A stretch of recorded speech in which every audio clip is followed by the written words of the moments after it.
On August the 26th, 1883, the tiny volcanic island of Krakatoa erupted, creating one of the worst natural disasters in recorded history. In less than 48 hours, it destroyed hundreds of towns and villages and left more than 36,000 people dead.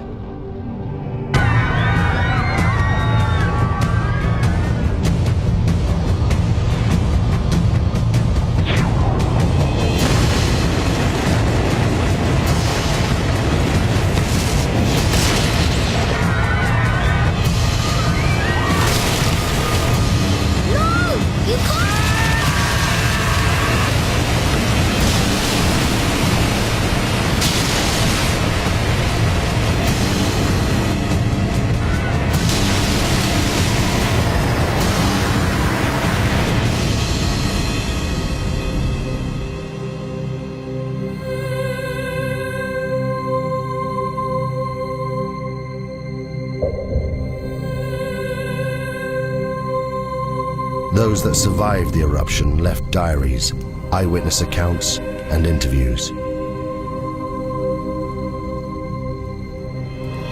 They were collected by the geologist Roger Verbeek, one of the few scientists to have witnessed the eruption.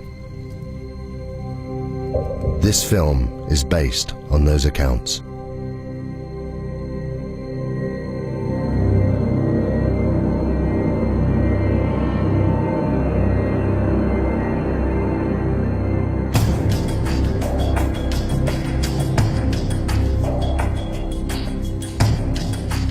I lived. Tens of thousands didn't. Some of them are my friends. I've spent the last 2 years of my life trying to piece together the terrible events of August 1883. We were living in the most volcanic region on the planet, Indonesia. There are more than 100 active volcanoes here. Krakatoa is just one of them.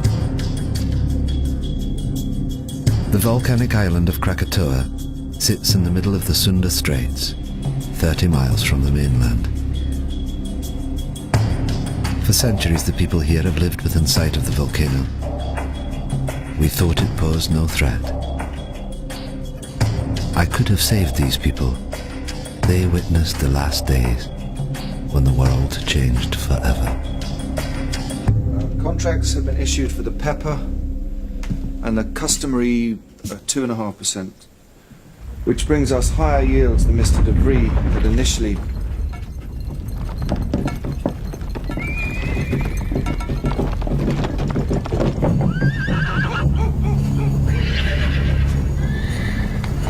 It's doing it again, Mama. The world's shivering.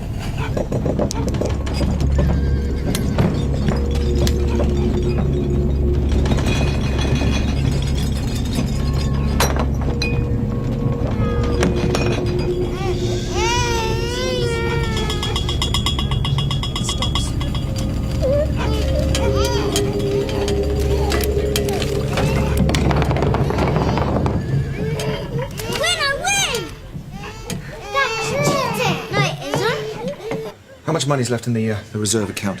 Nothing, Tuan. And we still owe 75 guilders interest on last year's amount. If we don't get the commission on those coolies...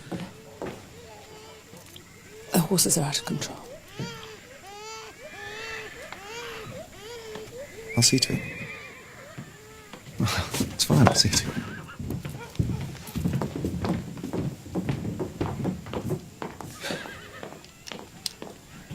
Willem, have you thought about it?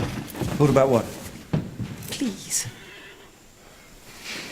Joanna, I'm sorry, but I can't leave Cat and Bang. The harvest to arrange, the market opening on Sunday, it's impossible. You know, maybe in a couple of weeks when things... What about the tremors? They're getting worse. In your imagination.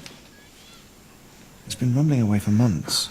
Please, Joanna, you're going to worry yourself sick about this. I'm sorry, I can't help it. Anyway, go where? Anywhere. Batavia, the hill farmer. I don't know, I'm sorry.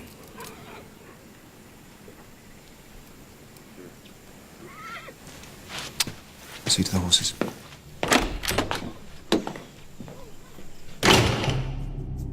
The Bearings. Willem was controller of Kattenbang, a Dutch outpost. He struggled on his meagre government salary. His wife Johanna was 26 years old and a mother of 3. We met several times that summer and never saw eye to eye. I should have listened to her. In May 1883, I visited the Schuert family. Having heard reports of increased volcanic activity, I wanted to see this for myself.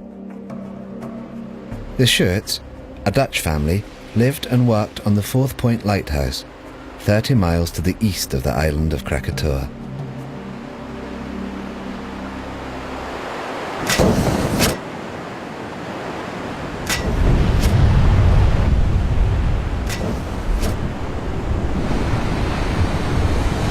Bravo! Isn't she magnificent? Is it dangerous? Of course it's dangerous if you're sitting on top of it. But we're perfectly safe here. There's 30 miles of sea between us. It's the best seats in the house. Enjoy the show.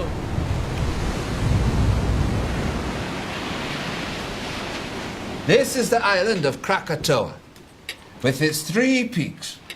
And where did you land? About here. Weren't you scared? Scared? No. I was too busy collecting samples and getting scratched to shreds in the jungle. What makes it explode? Erupt, I mean. Do you still have that piece of pumice you showed me?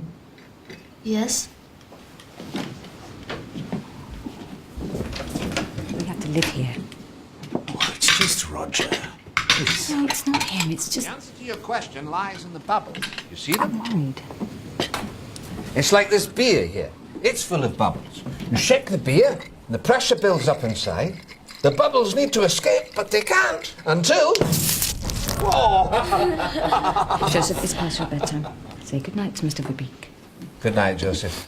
I've enjoyed our conversation very much. You can keep it. Thank you. 2 scientists sharing their knowledge. Come on, Yusuf. Wait. Why did you say you found this? Found it on the beach. Why? The pumice Joseph gave me held the secret of Krakatoa, a sign of what was happening deep inside the volcano. But at that time, I had no idea what it meant.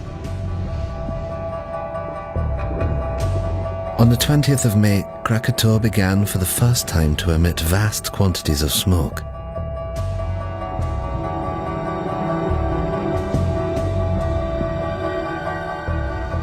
It should have been a warning to us, but for some, this was just a chance to make money.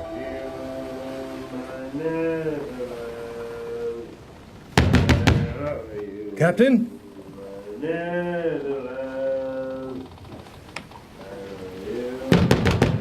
Captain!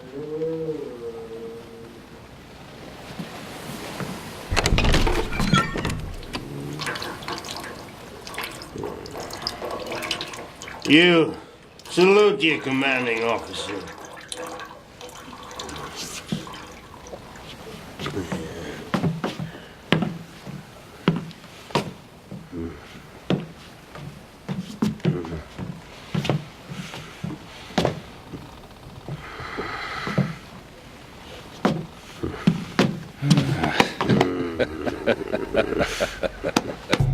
J.H. Lindemann, captain of the Governor-General Loudon. Since the death of his wife and only child 2 years earlier, he'd been reduced to ferrying passengers around the local area.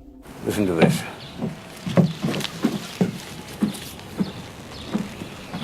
Join the excursion of a lifetime. Take a boat trip to the furnace of the gods, Krakatoa, and walk on a live volcano, one of the greatest natural wonders of the world. My hotel guest, your ship. The Loudon is not a pleasure steamer. Furnace of the gods is built. Come on, Lindemann. We'll make a killing be like the old days. Well, then it seems I wasted my time. Enjoy the cigar. Carrot. Morning tide's at 6 a.m. Tell your guests to be on time.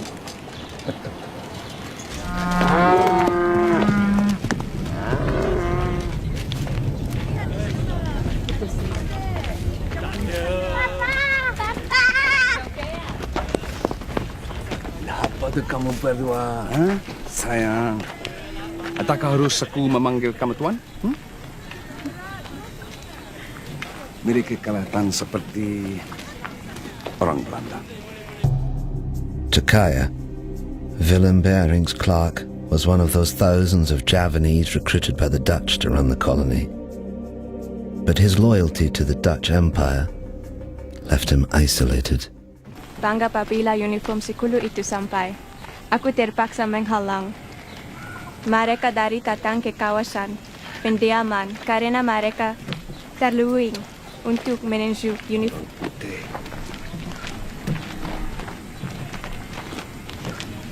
Bawa anak-anak pulang. Apa yang sedang berlaku? Bawa mereka pulang cepat. Aku tidak akan lama.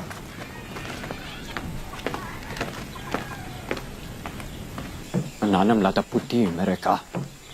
Mereka mencukai pendapatan kita. Inilah cara-cara pembuli dan penyangak. Inilah masa untuk kita sadar. Lo itu.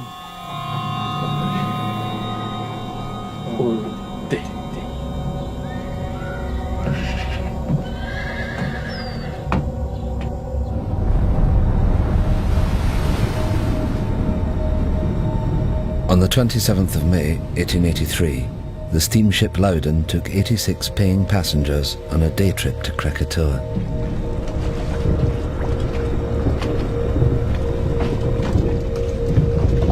Look at them. Fools. They're paying fools, Lindemann. 25 guilders ahead.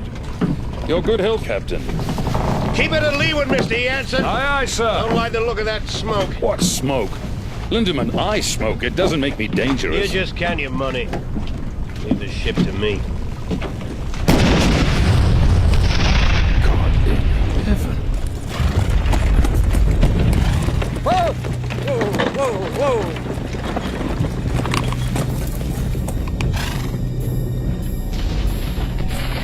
How far to Whitsun's? 3 miles, sir. As quick as you can. Hey! I didn't know then what the volcano was telling me. These blasts were a sign. Deep below the earth, magma was clearing a path to the surface. It was only a matter of time before it escaped.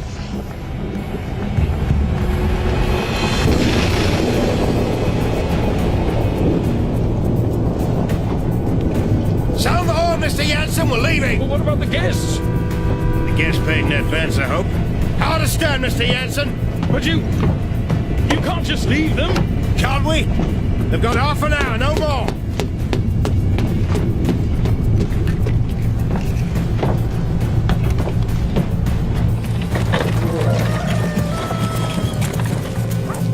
Be careful with the satchel. Sherman! Sherman! Sherman! Sherman! Heaven's sake, Richard, what is it? Only room up here. Sorry. View of what, damn it? Of that. Krakatoa's 100 miles, give or take. 5,280 feet. Under 2. Divided into a half, 132,000. That makes it nearly 5 miles high.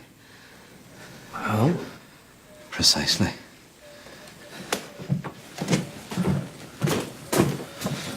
I know it's here somewhere. Got it. What is it? A clue, I think. You see? This pumice is the same. From Tambora.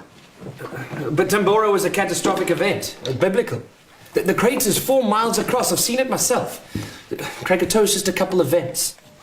You mean Krakatoa will be the size of Tambora? I don't know what it means. I just don't know. Throughout May and into June, the 3 craters of Krakatoa continued to emit jets of steam.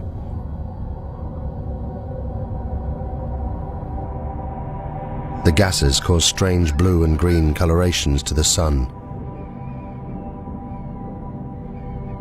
They were considered harmless by the inhabitants, the volcano being some 30 miles from the coast. Life continued as normal.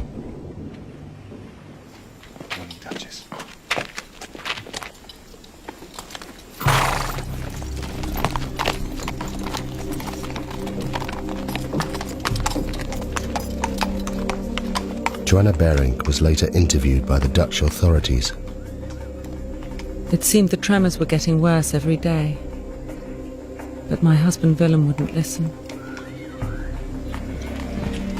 He was becoming increasingly preoccupied with his business affairs.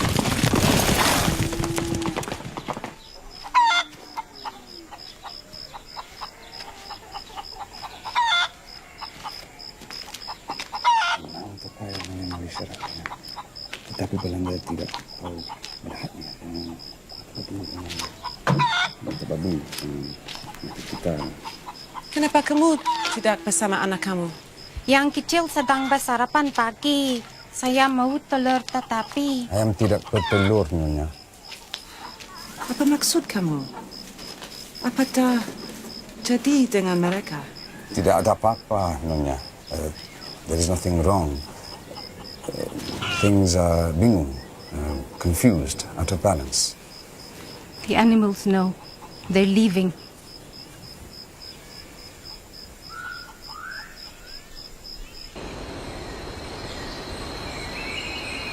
As controller of the district, Willem Bering was responsible for the safety and well-being of all the people. He was kept fully informed about the developments on Krakatoa, yet did nothing.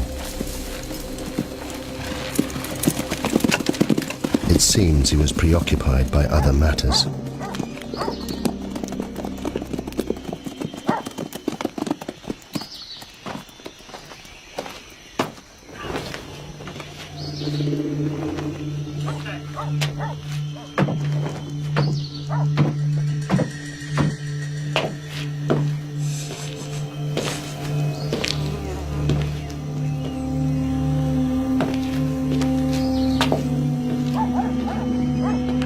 There is a problem with my license, Tuan. I thought the contracts were... Contracts are in order, Jan. It's just... My man couldn't get the coolies for the pepper harvest, that's all. So the money? I need more time. I had your word. The word of a Dutchman.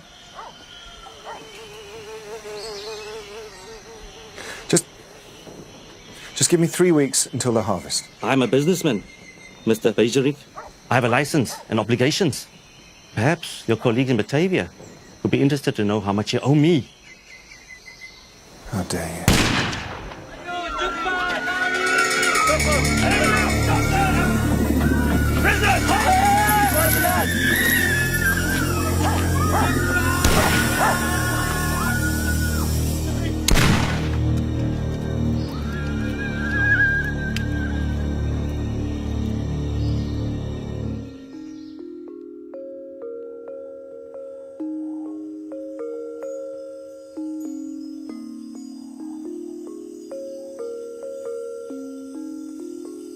And the little boy asked, "Are you ready?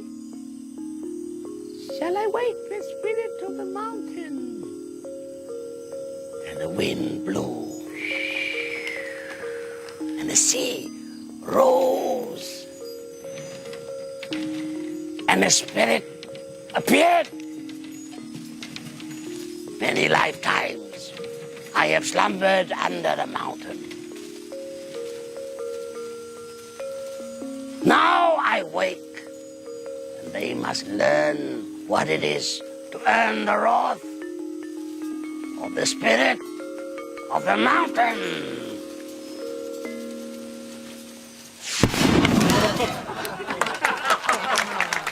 As to whether she'll erupt, no. She'll kick off for a few days and then go back to sleep. Well, I think you're wrong. Why? Well, have you noticed the animals? animals. They're behaving very strangely. The monkeys and the birds won't settle in the trees. The hens won't lay. Well, wouldn't that affect your opinion? No. Well, I think it should. The natives have long believed the mountain to be very dangerous. I hardly think that native superstition qualifies. Maybe it isn't superstition. Maybe they understand the mountain better than you do. I'm sorry, it just seems to me that you're ignoring the... Shame on you. A scientist.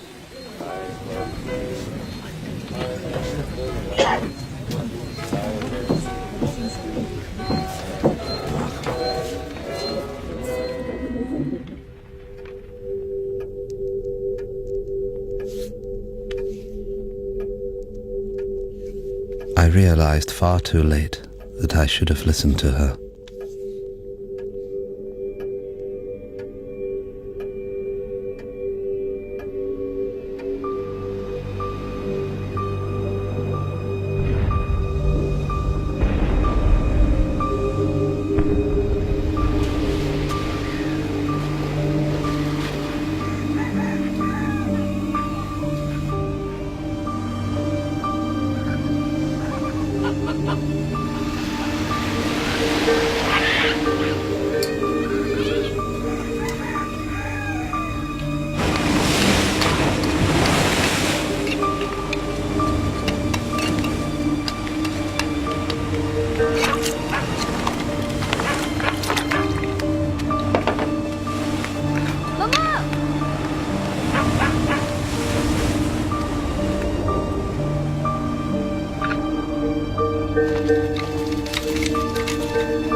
The last batch, sir.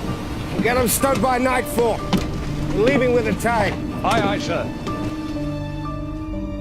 At 10 a.m. that Sunday, Captain Lindemann docked at Anya to pick up a consignment of Chinese workers, or coolies as we call them. Their destination was Telok Betong to the north. It was a journey they'd never complete.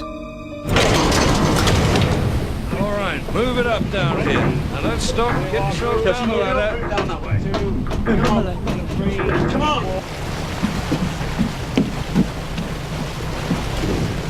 Captain Lindemann, a word if you please. Bridge is yours, sir.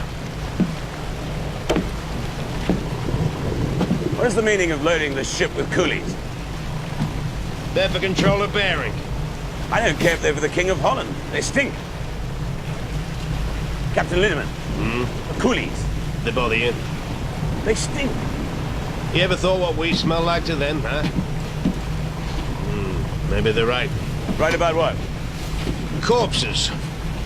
They think we smell like the dead. Good day, gentlemen. This is unacceptable.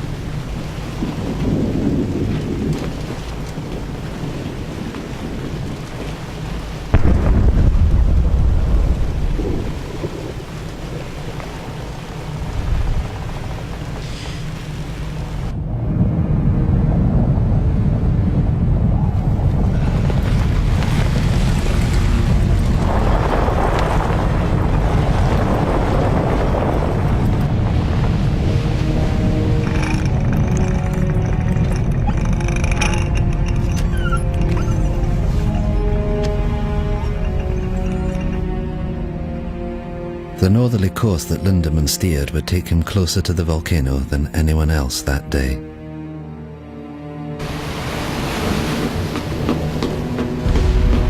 Need to change course, Mr. Jansen. Aye, sir.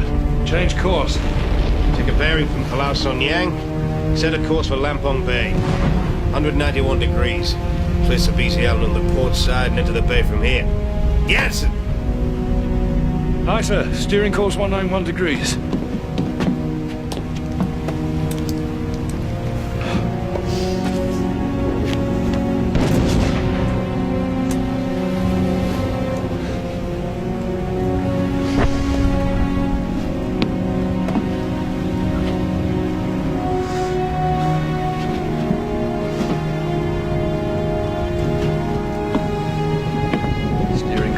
191 degrees.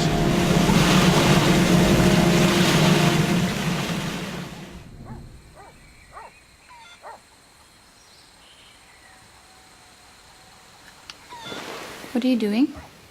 I'm measuring the height of the ash cloud. It's basic mathematics. But what is it that you do? I try to understand the world, how it works. Do you understand the volcano? It's a complex geological process. It was formed millions of years ago, before man. My people, we are not afraid of the volcano.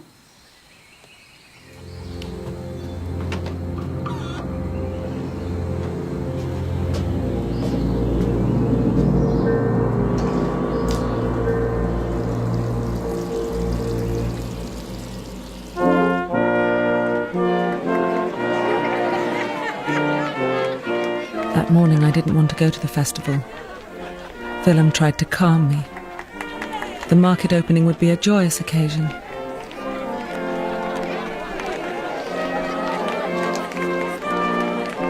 I was convinced that something dreadful was going to happen.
Joanna, we're not leaving. What?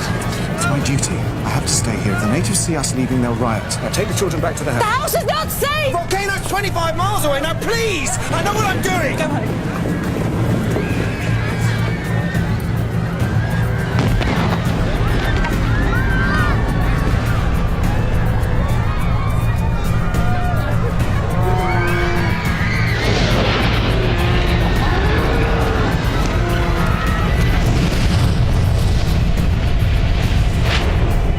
By now, the volcano was in full eruption.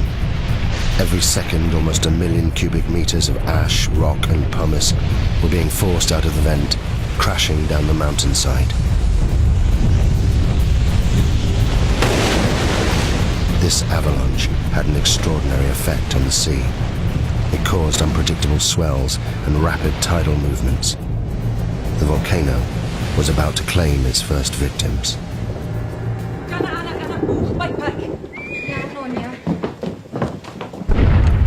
I'll be back in a minute.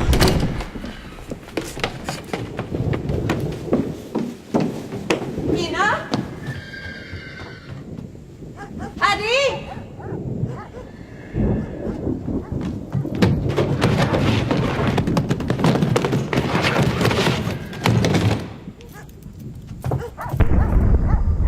Kamu semua faham?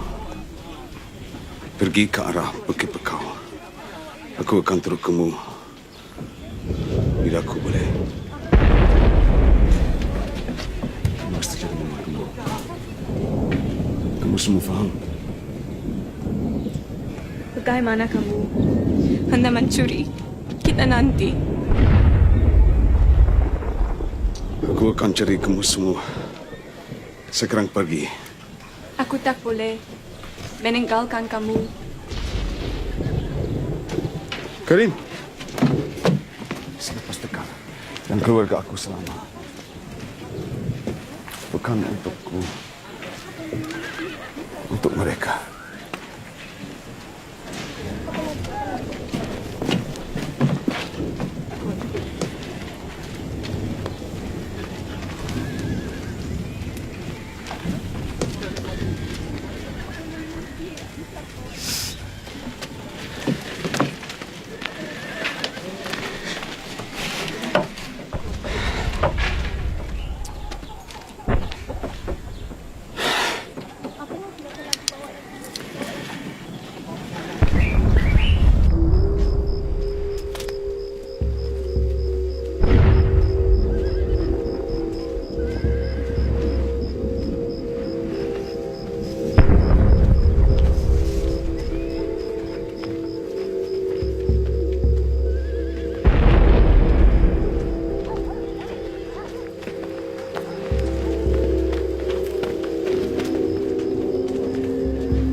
Ayo! Ayo! Ayo pergi! Ayo!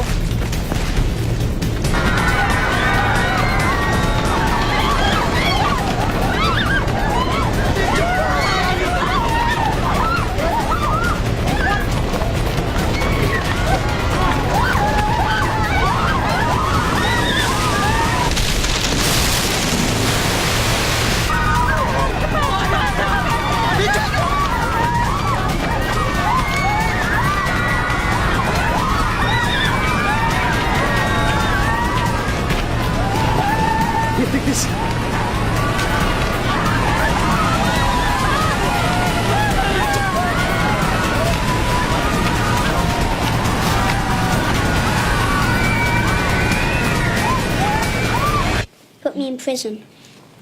Okay. Now let me go. What's the magic word, please? No.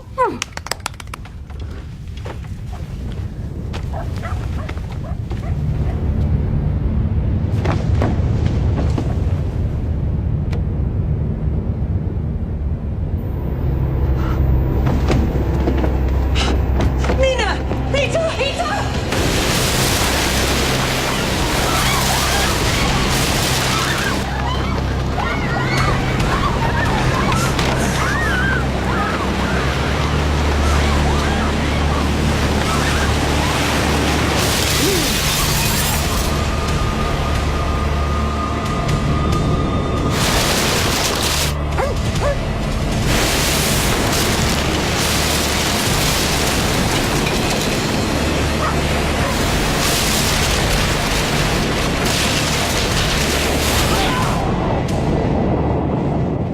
Go upstairs, quickly now!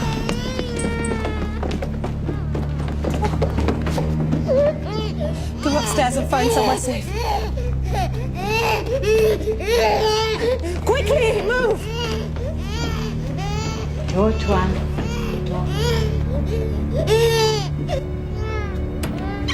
Leave the door! Quickly, go into the bedroom. What are we doing, Mama? Hide! Hide! I said get in the cupboard now! In the cupboard now!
Yati?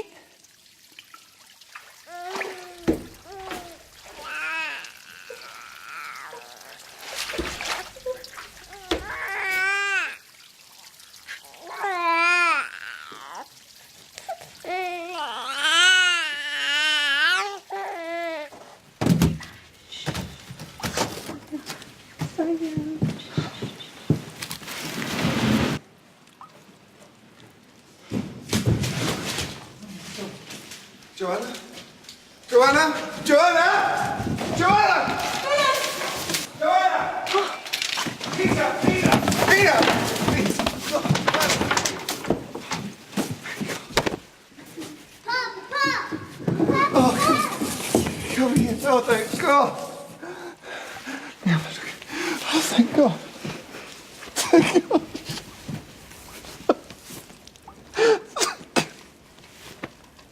On the day of the eruption, the geography of the area would determine who would live and die. At the center of the Sunda Straits, Krakatoa was within 30 miles of land in all directions.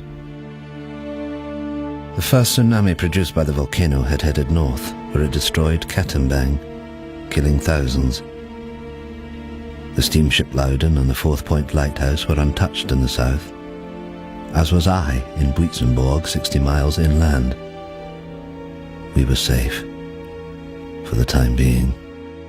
Sumatra Geological Survey, 1850, volumes 3 and 4. Laos Principles of Geology, Werner's Classification, Scrope on Extinct Volcanoes. Coffee! We'll need some coffee! It's going to be a long night.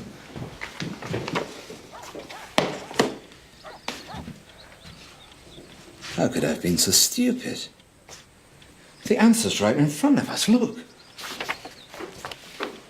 Why didn't I see this at the time? Look at the profiles. Steep here and shallow down into the centre. You see? What does that tell you? A single common source of rock inside the... Inside the caldera. Exactly, the caldera, singular. These aren't 3 different volcanoes. It's one. One volcano. All fed by one reservoir of magma. But that's immense. And I told them they were safe.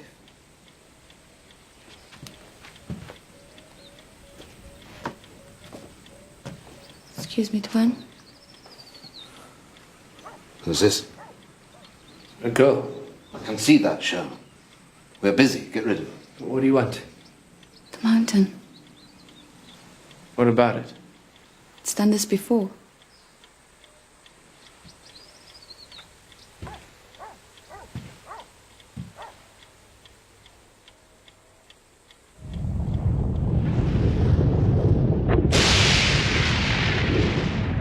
In less than an hour, the column of ash was 30 miles high, fanning out in all directions. Soon it would engulf both land and sea.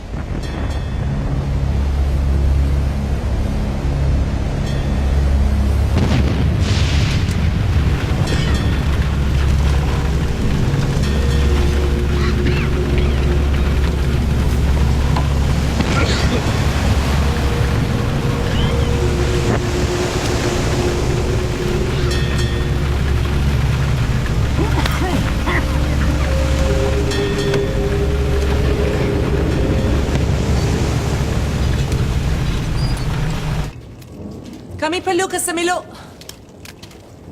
Cepat, cepat.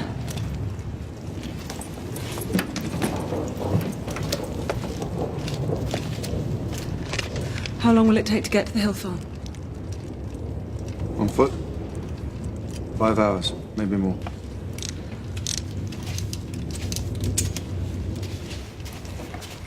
Soon it will be impossible to breathe here. We must get to higher ground.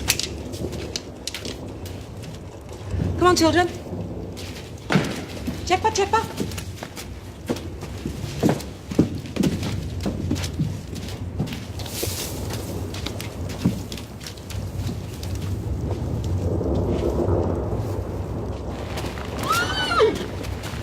Duchess! Duchess! Is he gonna die, Papa? Is he gonna die?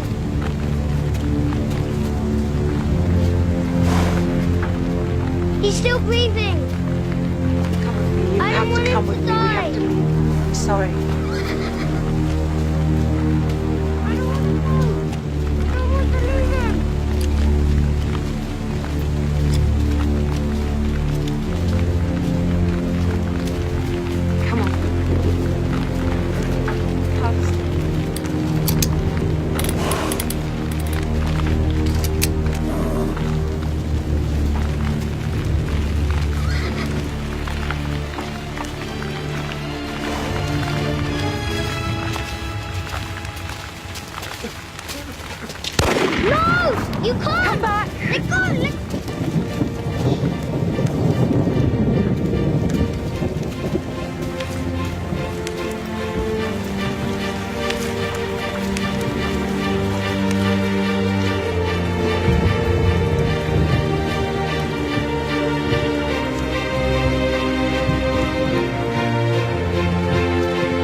It's useless. Compass won't work in this.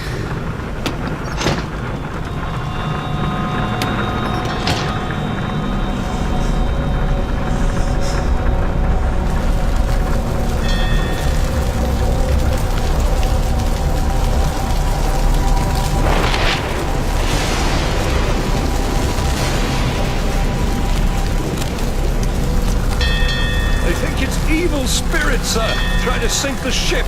This ash keeps falling, they'll succeed. What the hell are you doing? Come on, get up! I want these decks kept clear. Rotating teams working bow to stern, you understand? That one. Over the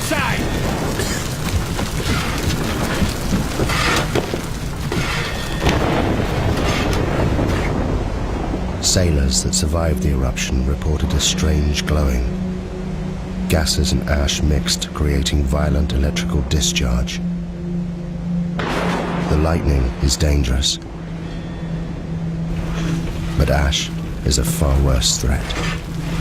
Just a foot of ash is heavy enough to destabilize a ship. At 5 p.m., the Bering family headed towards the hills to the northeast, away from the spreading ash cloud. Joanna recorded the following account. The journey was one I would hope never to go through again. We were unable to take the road and were forced to walk. First up a coastal track and then through a wood with no path. Lisa, I need to rest a bit. Behind us was a continuous, terrible roaring, as if the sea was still trying to catch us. Where are we going? Peter, I told you to the hill farm. I don't remember. Peter, I'm sorry. Come and rest. I should go back and help with the evacuation. Muster relief from Tilok Betong. There's a battalion of the 7th billeted there to deal with the insurgents. It'll take 3 days. Look around you. If Van Sandik's men stayed, they're already dead. And you will die too if you return. These people, they understand.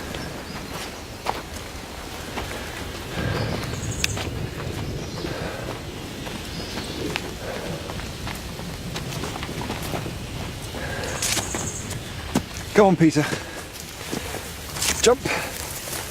That's a good boy. Let's go.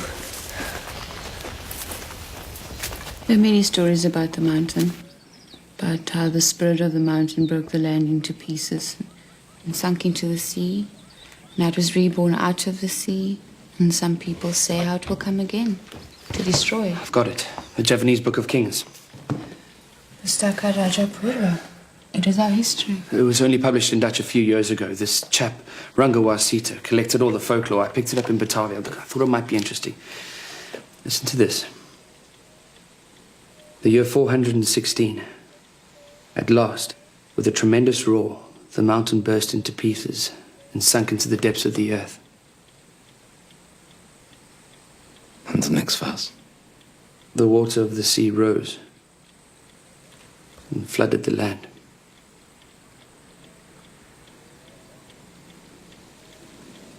Pass me the map.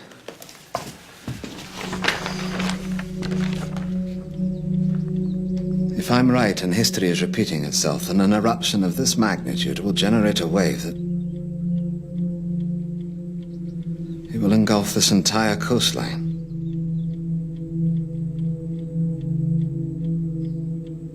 May God have mercy on their souls. I had thought that 30 miles of ocean would protect us from Krakatoa. But what we had seen so far was just the beginning.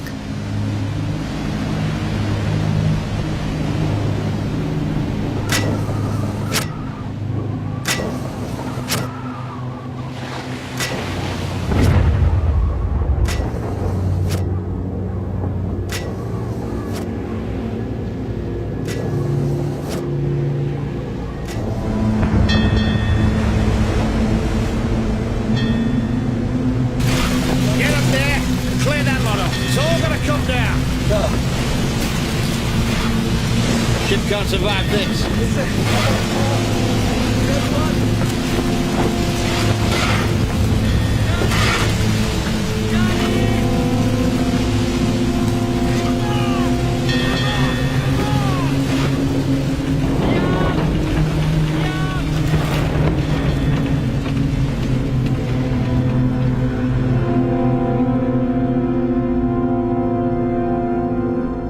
what's going on? Quiet, please! What is happening?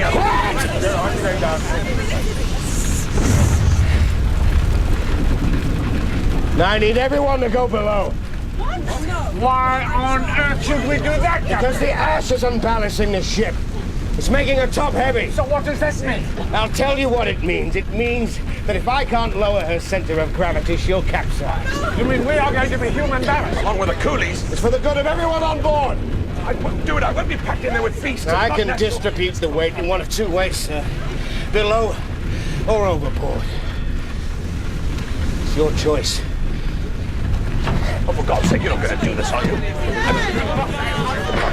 Come on! Down the hole! Very hard, you're coming down there. Watch your step down there!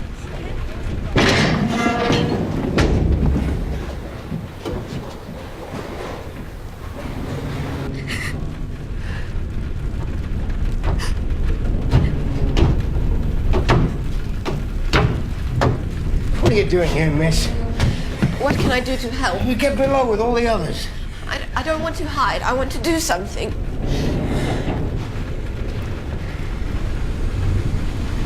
What's your name, miss? Elizabeth. Well, Elizabeth, you can help me by being strong. Understand? Because if you are, they will be. Good girl.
You saved my life. Thank you.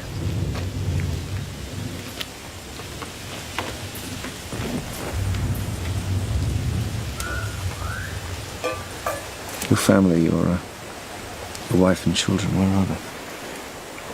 They went into the hills, Tuan, with the others.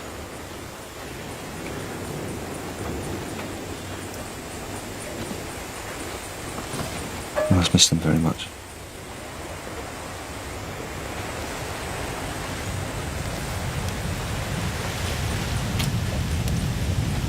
Earlier at the house, I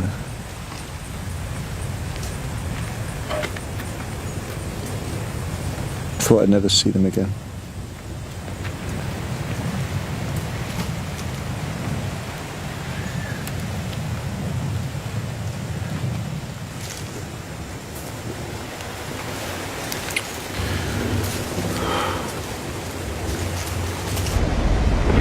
At 8:30 p.m. The Loudon had now been at sea for more than 12 hours. Around it, the ash was sucking moisture from the air.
We reached our hill farm by the late afternoon, and in my heart I thanked God that we'd at last reached safety. But God cannot have been listening, because the worst horror was yet to come.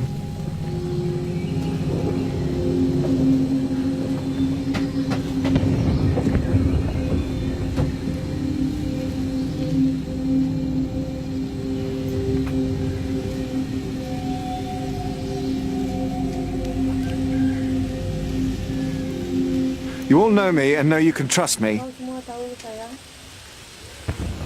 You're under my protection. And by God, I shall do my duty by you.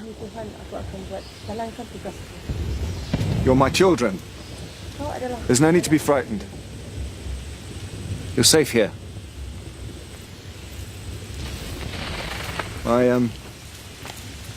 My family are here with me. And I shall stay with you as I shall stay with them. May God be with us all.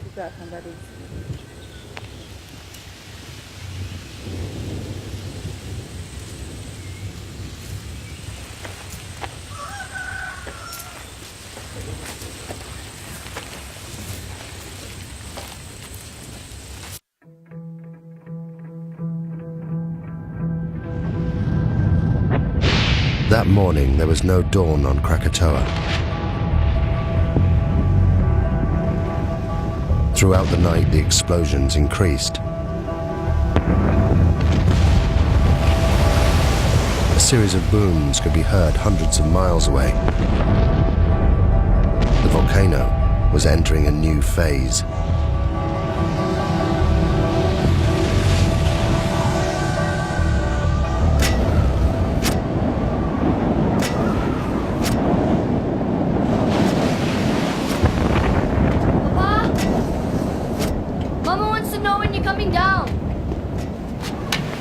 I can't leave the light. It should have been dawn 2 hours ago. Go back downstairs. Look to your mother.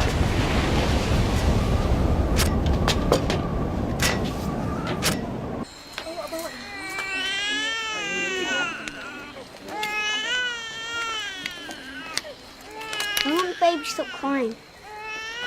Because Mama doesn't have enough milk.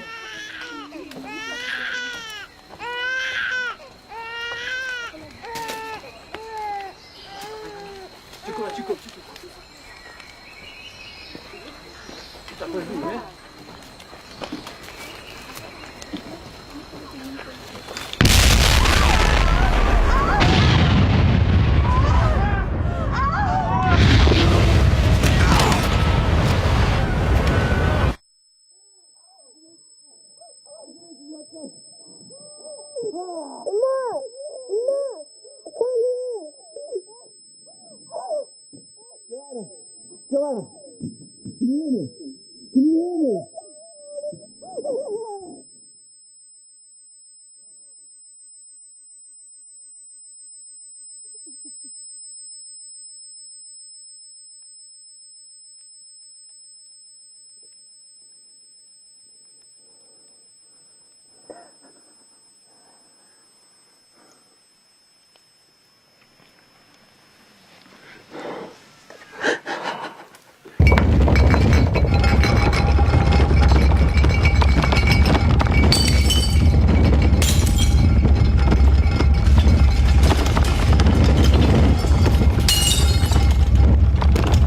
It started.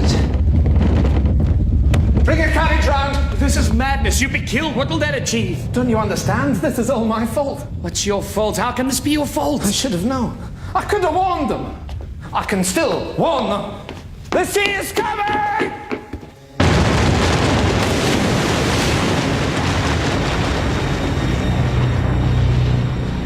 After 20 hours of constant eruption, the magma chamber of Krakatoa was empty. With nothing to support it, the volcano began to collapse. The resulting blast was so great, it was heard 3,000 miles away in Australia, the loudest noise in recorded history. Millions of tons of ash and pumice poured into the ocean, triggering a tsunami more destructive than anything that had come before.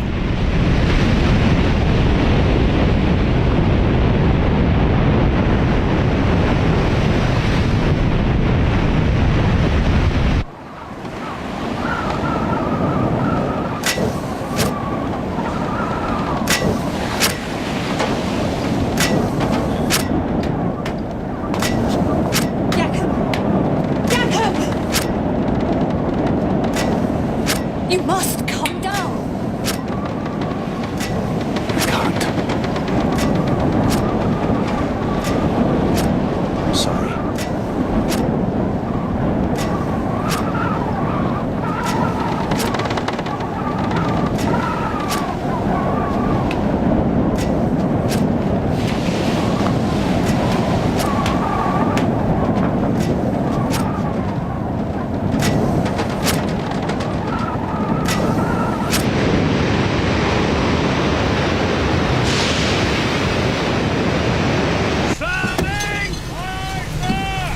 Hold it steady now. Keep it headed for the volcano. That's the direction it'll come from. What? Where what'll come from?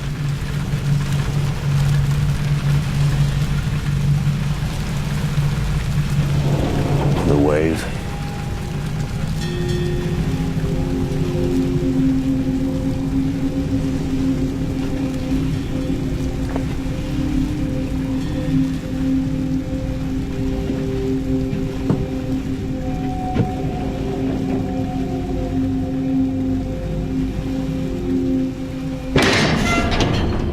You turn the ship about! What are you doing? I'm doing everything in my power, believe me. We can't put in the Tilok Baton. The harbor's been destroyed. How is it possible? What exactly does that mean? Quiet! Listen to him.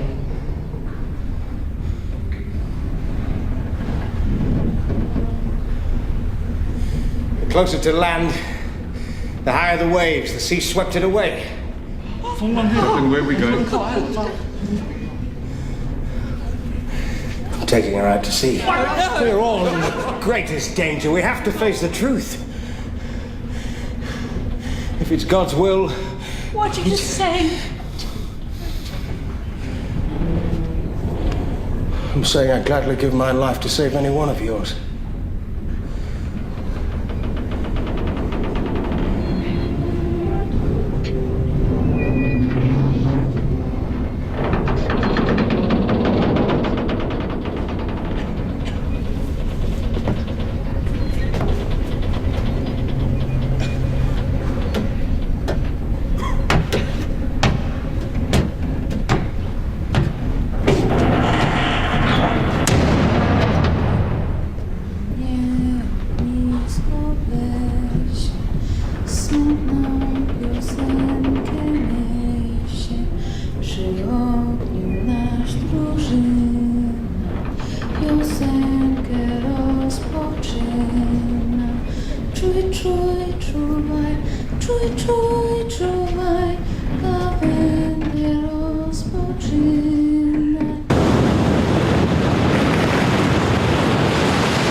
Very good.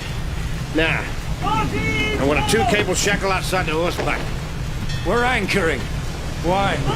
Because, Mr. Jansen, if she isn't anchored, we'll be ripped inshore and smashed to pieces. Oh my It's God! fast! Drop the shackles now! Aye, Keep sir. the screw turning! Ahead full speed! Get below, sir! 13 fathoms. Tie me to the wheel.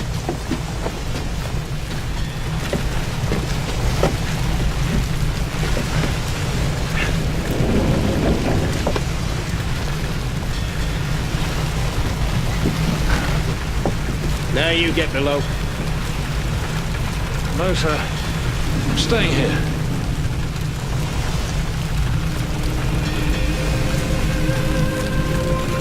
Tie yourself down, Mr. Jansen. Sir.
He's gone. What? Theo! Theo's gone. No! No, don't go out there! Joseph! Stupid boy, what are you doing? Go inside! Theo! Give me the lantern! I'll find Theo! Theo!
The wave was more than 40 meters high.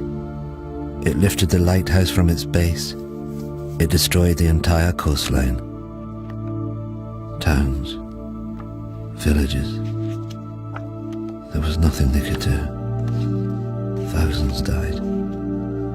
What was unknown to me then was that the volcano had one last terrible secret to reveal. The collapsing volcano had unleashed a final avalanche of scalding ash and pumice. Where it made contact with the water, it rode on a cushion of steam. Ash, gas, and pumice, heated to more than 500 degrees centigrade, ripped across the ocean towards the highlands of southern Sumatra.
Now, I play you again. Lari! Lari! Cepat lari!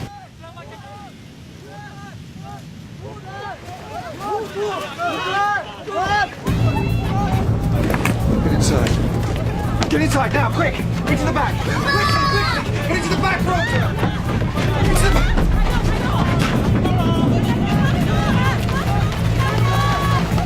What is it, Mama? I don't know.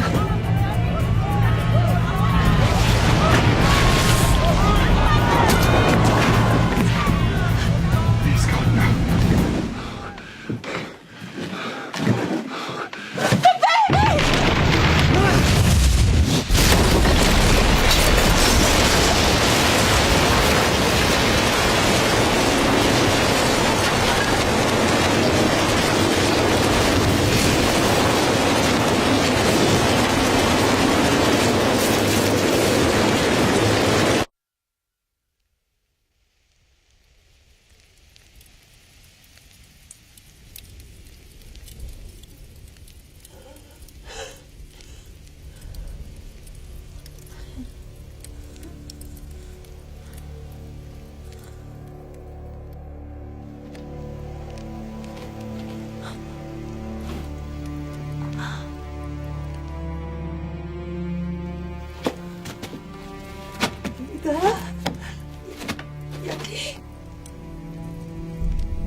Without thinking, I walked forward.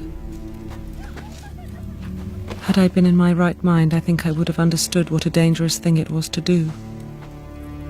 To leave the vicinity of the farmhouse and plunge into the darkness. I think hell is the only word for what I saw and went through.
We couldn't even bury our child.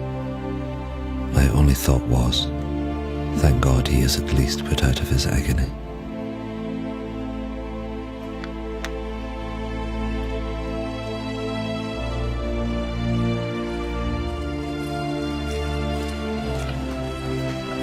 The bear inks left their devastated farm hut.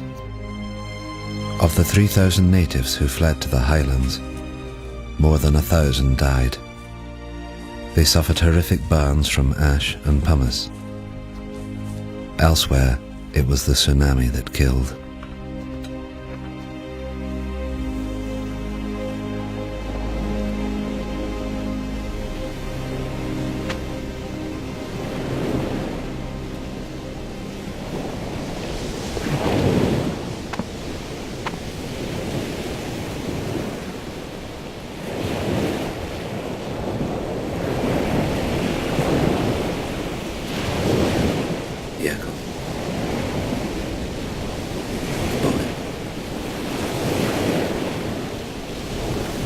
husband's gone. My boy's gone. Can't find them. I'm so sorry.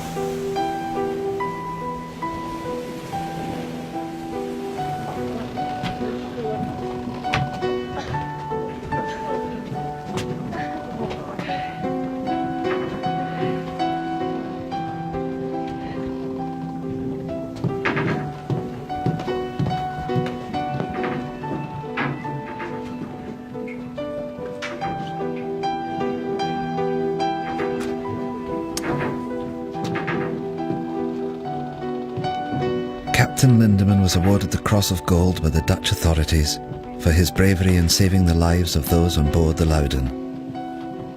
His logbook provided an invaluable insight into the eruption of Krakatoa. He captained the Loudon until his death, just 2 years later.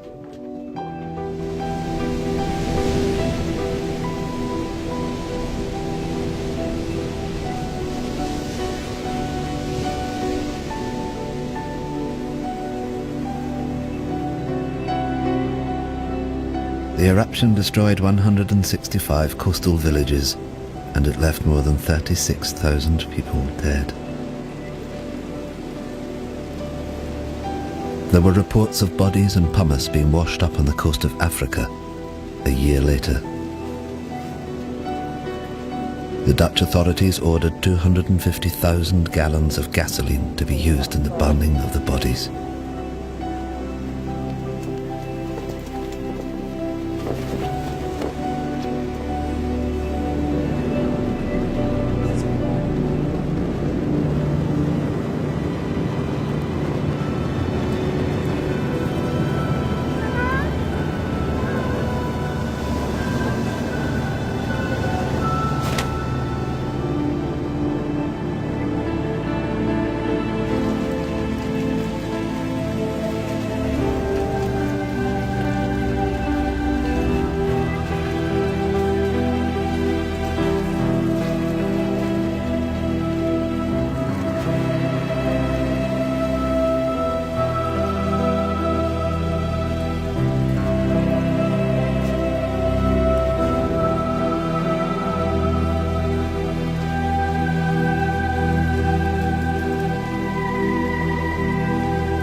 Willem Beirink continued working for the Dutch government for the next 13 years before he retired to Holland.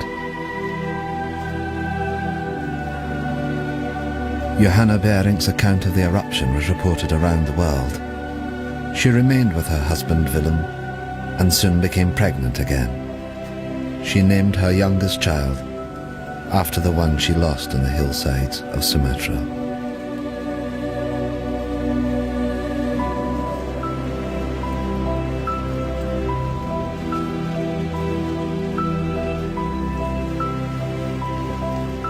Thank you.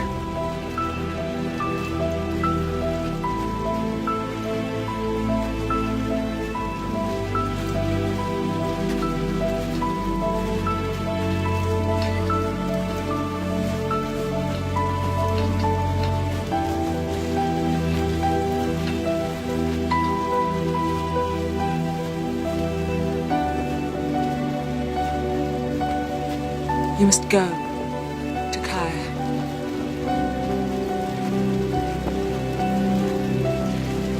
You must find your family.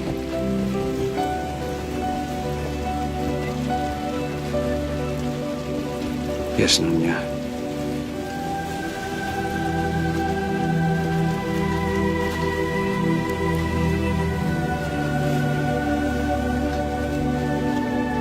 Nothing is known of what happened to Takaya or his family. There are no records.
Roger Verbeek's work on Krakatoa went on to become the foundation of modern volcanology.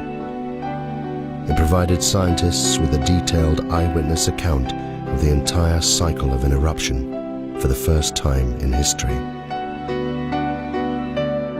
The eruption had far-reaching effects. 20 million tons of sulfur were released into the atmosphere, causing extraordinary sunsets across the planet and lowering global temperatures well into the 20th century. Of Krakatoa itself, almost nothing remained. 12 square miles of solid rock had disappeared in the space of 48 hours. The volcano had literally blasted itself apart. But in 1927, from 300 meters below the Sunda Straits, it erupted again. As Verbeek predicted in his writings, a new volcano formed, growing at a rate of 5 meters every year.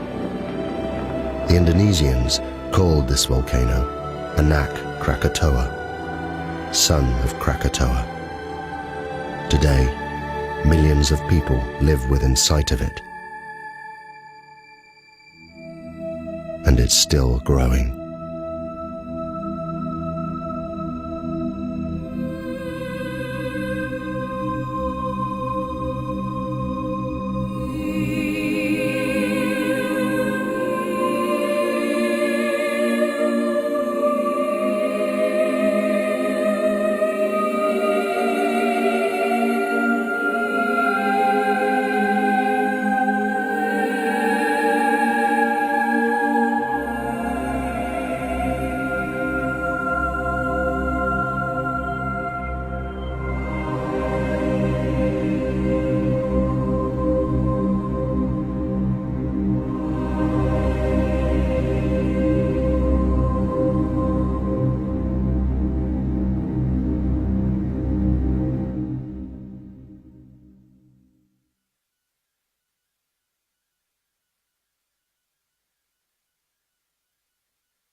On Boxing Day 2004, an earthquake displaced millions of tons of seawater, creating a massive tsunami.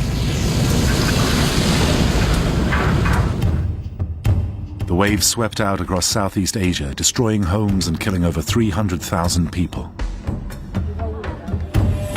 But it wasn't the first event of this kind. A century ago, a succession of much larger tsunamis wiped out the Indonesian coastline. These waves were 3 times higher than those seen in 2004. But they weren't caused by an earthquake. They were caused by an erupting volcanic island. An island called Krakatoa. Krakatoa has become a byword for disaster. It completely destroyed an entire mountain. On midday on the Sunday, there was an island here, and less than 23 hours later, the whole thing had just vanished beneath the sea.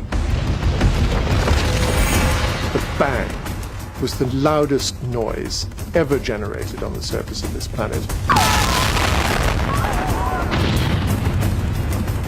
Krakatoa is one of the best documented eruptions in history, but there have always been unanswered questions, such as how did the volcano generate such giant waves?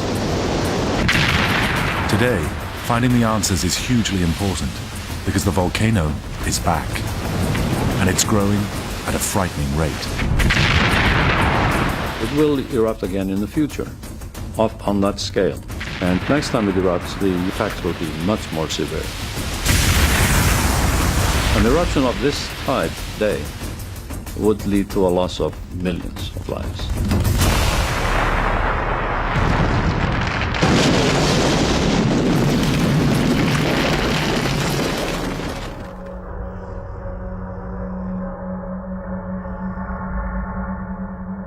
The eruption of Krakatoa blew away over 2/3 of the volcano.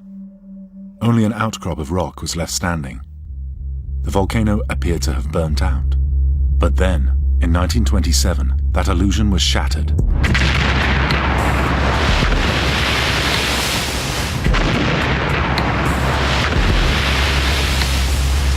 Violent eruptions broke the calm waters of the Sunda Straits.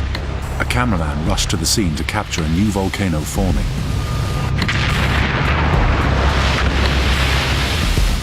There was probably volcanic activity beneath sea level almost immediately after the eruption in 1883.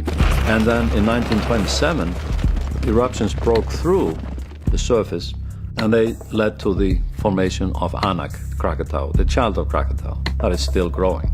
And it's now a healthy young teenager, a violent one too.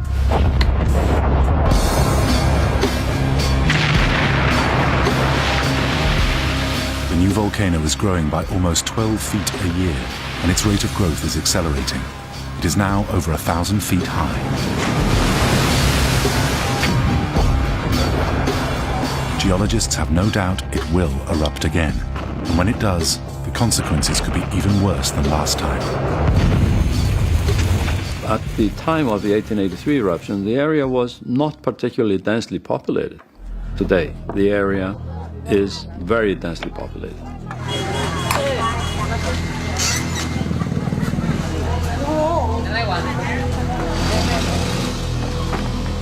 Ten times more people live here than when Krakatoa last erupted, and more are on their way.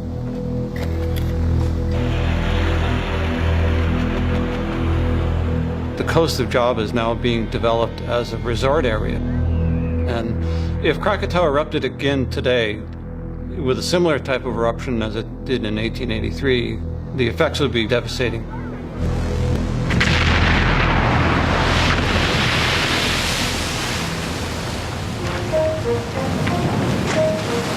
If geologists are to help prevent this scale of devastation, they need to understand what happened in 1883. Okay, this is the hose, the compressor hose. What we're going to do, we're going to pump compressed air in from the compressor. Nick Petford, an expert in volcano collapse, has come to Indonesia to test a new theory. I first heard about Krakatoa when I was a child at school, 6 or 7 years old. And I was absolutely fascinated by the idea, not just of the eruption, but the fact that a whole island could just more or less disappear from the face of the earth. Right, through the hose, and it's going to come in. With some help from the locals, Nick is about to reenact the collapse of Krakatoa. That's me. Yeah. Okay, just tell them to look at how tall I am. That's how big I want the cone. Okay. They're building a rough model of Krakatoa as it would have been in 1883. And they're using sand because Nick believes that volcanoes aren't, as you might expect, made of solid rock. If you just hang on, I'm just concerned.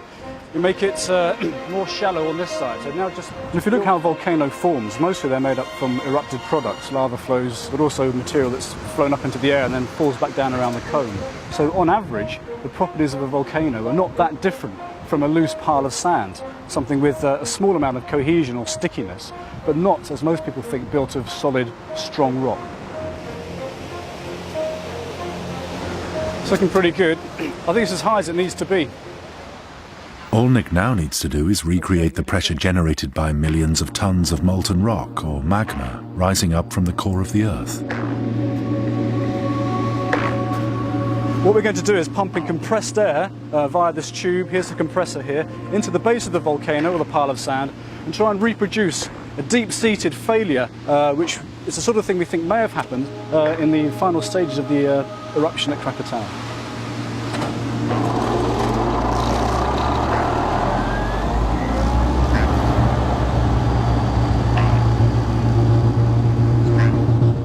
With the compressor turned on, the pressure builds. Nick then signals for its release. Okay.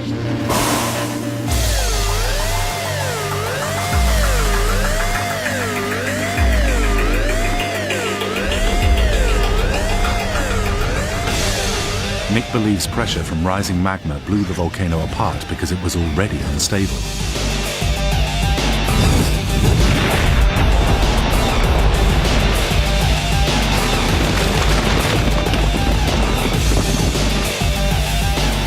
What What's remarkable about this demonstration is how much it mirrors other explosive volcanoes.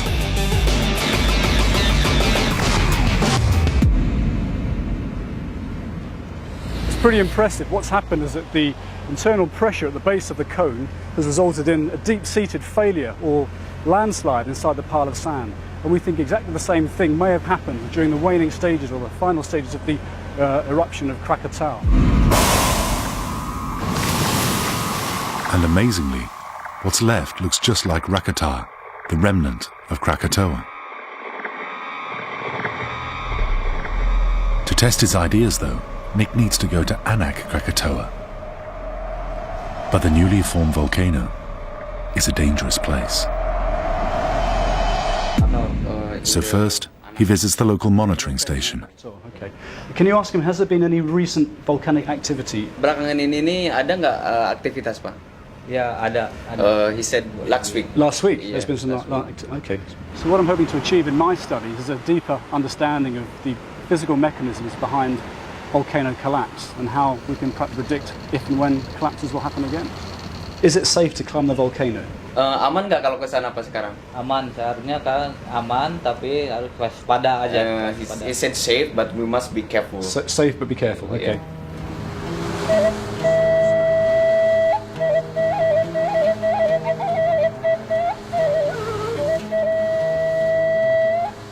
The next day, Nick heads 30 miles offshore to the new volcanic island. He intends to examine its structure and collect rock samples from its slopes. We can try and recreate what we think are the right conditions inside a computer. If we have sensible input information on the strength of the rocks, the kind of gas pressures you might expect, we can build three-dimensional models and we can work out exactly what conditions are required for failure in the volcano.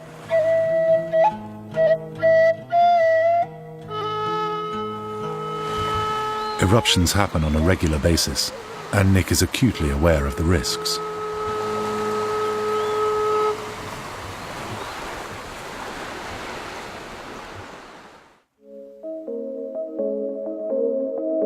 Whilst travelling in Indonesia, backpacker Lockhart Murdoch found out just how dangerous this island could be. Early one morning, Lockhart set sail with 5 friends to experience the thrill of seeing a live volcano. The norm for people going was to set sail from Java about 2-3 in the morning, and that way you'd get to the volcano before sunrise. We got to the volcano about 5 in the morning. The boat captain cut the engines off.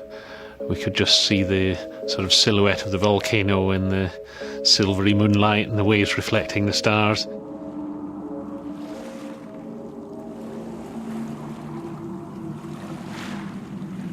And then we heard a great rumbling sound and the volcano erupted.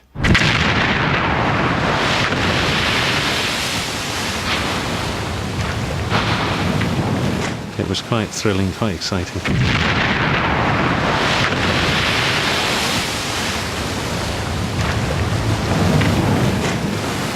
The eruption only lasts about 30-45 seconds, and after that I suppose we all thought, well, we're going to settle down, wait another couple of hours and it'll go off again.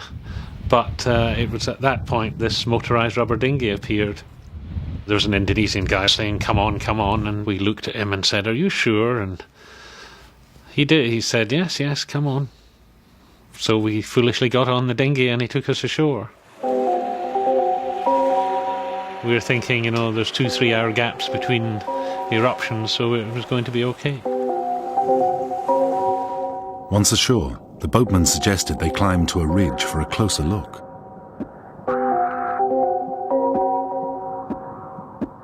Once we'd taken our photos, looked around, we were then thinking about heading back down to the boat. And just at that point, we felt this great rumbling in the ground. All of a sudden, with a crash and roar, there was a huge plume of black smoke and ash came out the top of the volcano. lumps of ash and cinder were coming down on top of us. We had to run for it, basically. And as I was running, I felt a rock hit me on the back of the head, other rocks hitting me on my back. And I fell over on my face. And looking to the side, I saw there was a sort of medium-sized boulder there, so I took cover behind that. That protected the top half of my body, but the bottom half was still getting bashed and pummeled by all the rocks. And one large rock, I think about the size of a basketball, landed on the back of my left leg. I was thinking basically, what a horrible way to die, what a horrible way to die. A geologist working nearby took photos of the ash cloud that quickly enveloped the island.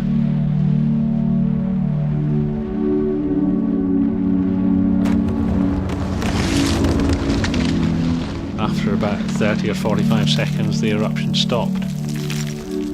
And there I saw my English mate, blood pouring from a head wound and obviously bashed up as well. The third member of our party lying on her back, badly injured. And the two of us basically had to carry her down the side of the mountain back to the shore to get on the boat.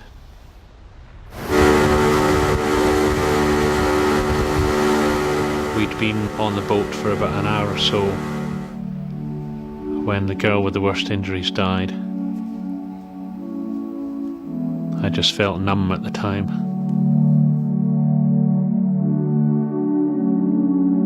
Although Lockhart and the rest of his friends survived, they all suffered severe injuries. I mean, we were all amateurs. We didn't go there with any safety helmets or respirators or breathing equipment. We just went there as tourists, not realising the dangers, not realising the sort of raw power of the volcano. It's nature at its rawest, really, isn't it?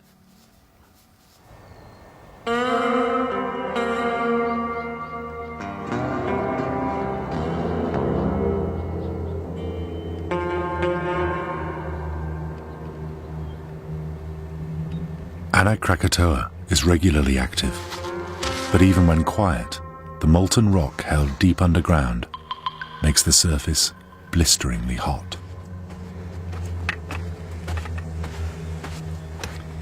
This heat, combined with a blazing tropical sun, makes Nick's climb to its summit particularly tough.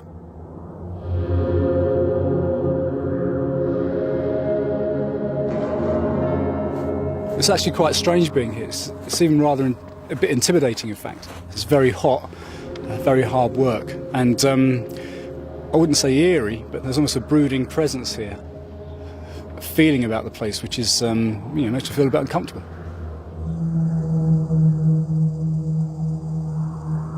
I think the original shape of Krakatau in 1883 wouldn't have been too dissimilar to Anak Krakatau is now. The point is the scale. I mean, the height of Anak now is 300 metres more or less above sea level. In 1883, the Krakatau volcano would have been 3 times this height. It's twice the size of the Empire State Building.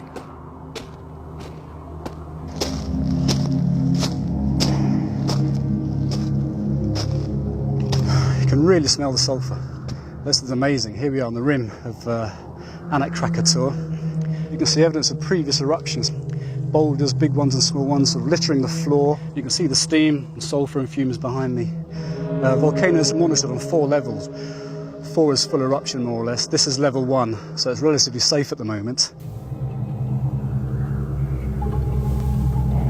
Although it appears calm, there are occasional tremors and continual rock slides. But such activity is nothing unusual in Indonesia. This vast volcanic archipelago has over 100 active volcanoes. It's a dangerous place to live, but there are benefits.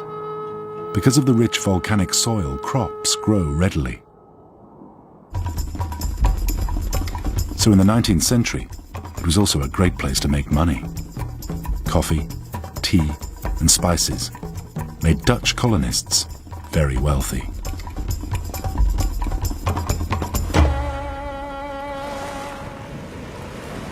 Most of the Dutch were plantation owners or government officials. One of the few scientists was Dr. Roger Verbeek, a mining engineer who wrote a definitive report on the disaster. His report essentially forms the basis of everything we know, and it made Verbeek a very famous man, and in his old age he was referred to as essentially the father of the Krakatoa disaster.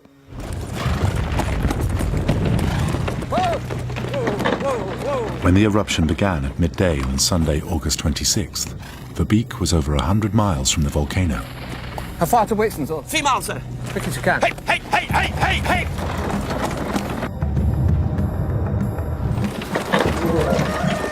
Roger Verbeek was the right man in the right place at the right time. Sherman! He was able to forensically reconstruct the eruption from his own observations, from the accounts of sailors, and from other people that had survived the experience. And he was able to give volcanologists today some idea of what happened. How could I have been so stupid? The answer's right in front of us, look. Why didn't I see this at the time? Look at the profiles. Steep here and shallow down into the centre. You see? What does that tell you? A single common source of rock inside the... Inside the caldera, exactly, the caldera, singular. These aren't 3 different volcanoes, it's one.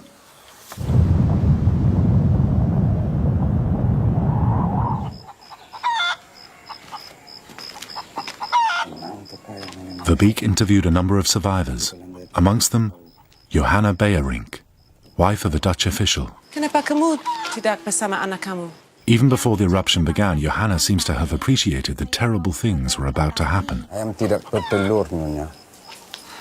Apa maksud kamu? The animals know. They're leaving.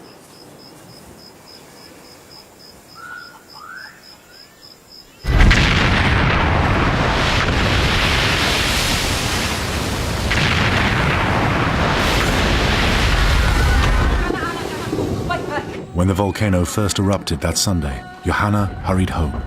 There she received some unexpected news.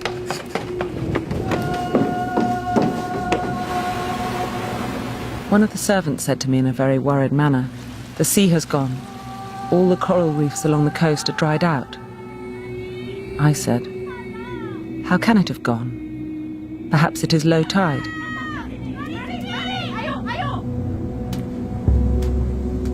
The retreating sea was a warning that the volcano had triggered a tsunami. This is quite normal before a tsunami because first thing you see is the sea withdrawing and all the fish dancing about on the beach, and quite often people go down and say, great, we pick those all up.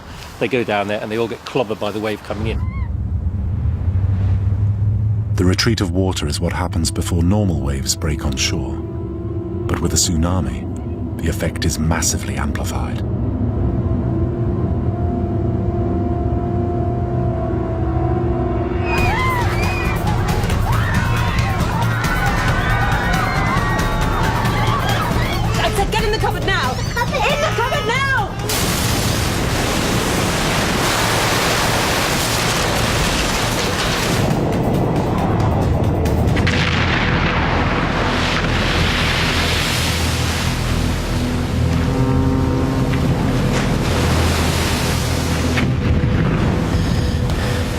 Useless.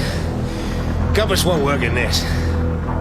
Johan Lindemann, captain of the Loudon, was sailing to the north of the volcano when it erupted.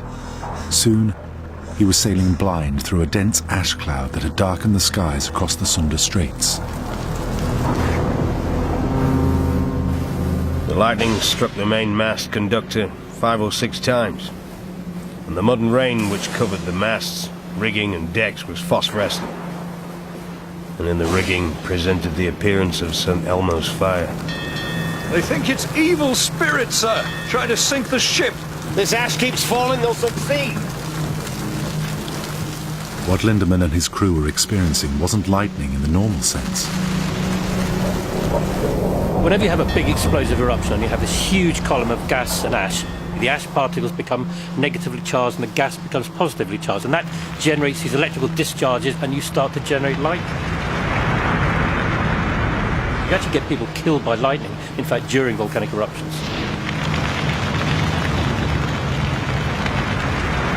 Throughout that evening and overnight, Krakatoa continued to erupt. By Monday morning, an eruption column had risen over 25 miles above the volcano. By the morning of the 27th, the air was just so filled with ash that it was as if the sun didn't come up at all.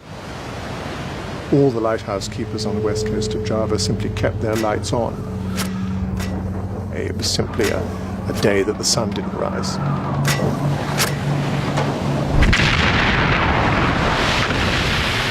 At 5 in the morning, there was the first in a series of huge eruptions. Then at 2 minutes past 10, a single massive explosion.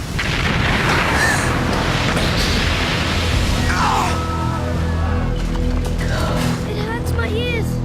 The sound travelled almost 3,000 miles. To the west, it was heard just off the coast of Africa.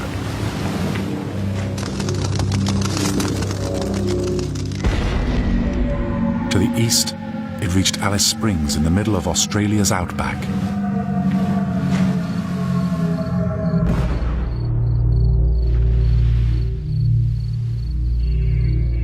The explosion was the loudest sound ever recorded. It's almost impossible to imagine how loud it would have been. I mean, you can understand hearing an explosion, say 30 miles away, 300 miles away, a bit more difficult to understand, but 3,000 miles away is virtually impossible to think about. It's a bit like the volcano blowing up in New York, and you can hear it simultaneously in Los Angeles and in London. Nick Petford thinks what made the noise so loud was the way Krakatoa collapsed. Well, I think the only way that you could have created such a loud explosion is by exposing a large amount of magma to atmospheric pressure more or less instantaneously. The magma chamber deep beneath Krakatoa contained vast amounts of molten rock and dissolved gas. And it's the gas that made Krakatoa so explosive. Now, magma chambers are a bit like cans of fizzy drink. In this can, there's gas dissolved under pressure. You can't see it, but you know what's going to happen when you open the lid.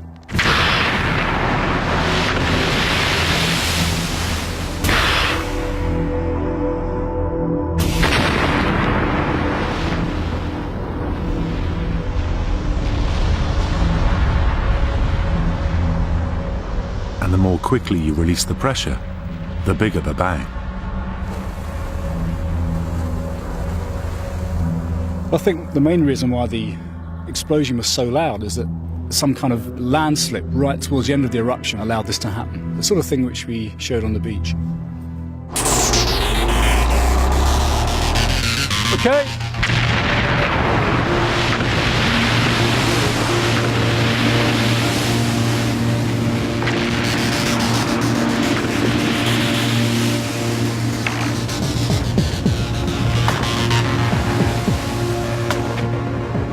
The final explosion and collapse of Krakatoa was followed by a series of tsunamis of quite staggering proportions that radiated out from the volcano.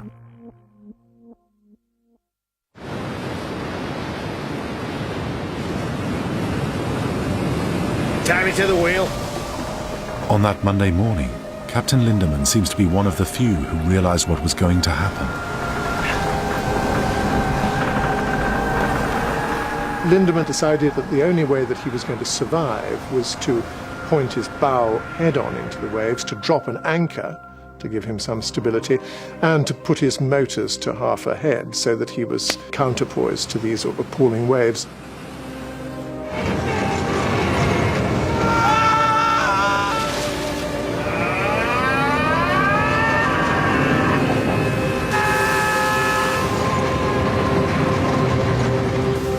Kept at half speed in order to ride the sea as high as the heavens, which suddenly struck us and made us dread being buried under it.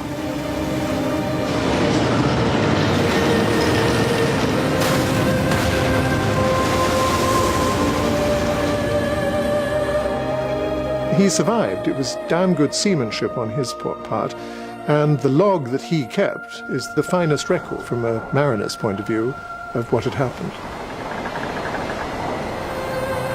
Although Lindemann and his passengers survived the tsunami, thousands didn't. When the wave collided with the coast, it tore a 60-ton piece of coral from the seabed and hurled it at the shore. In its path stood the 4th Point Lighthouse.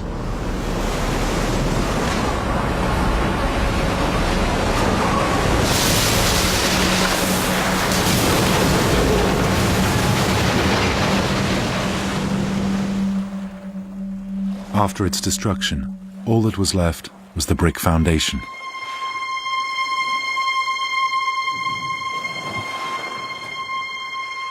The giant waves battered the coastline, destroying 165 villages and killing over 34,000 people.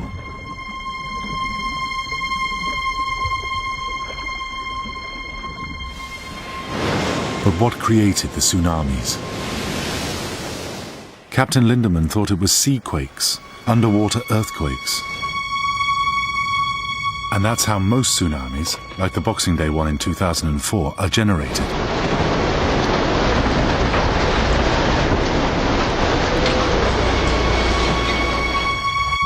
But Roger Verbeek's report firmly stated that at Krakatoa, this wasn't the case.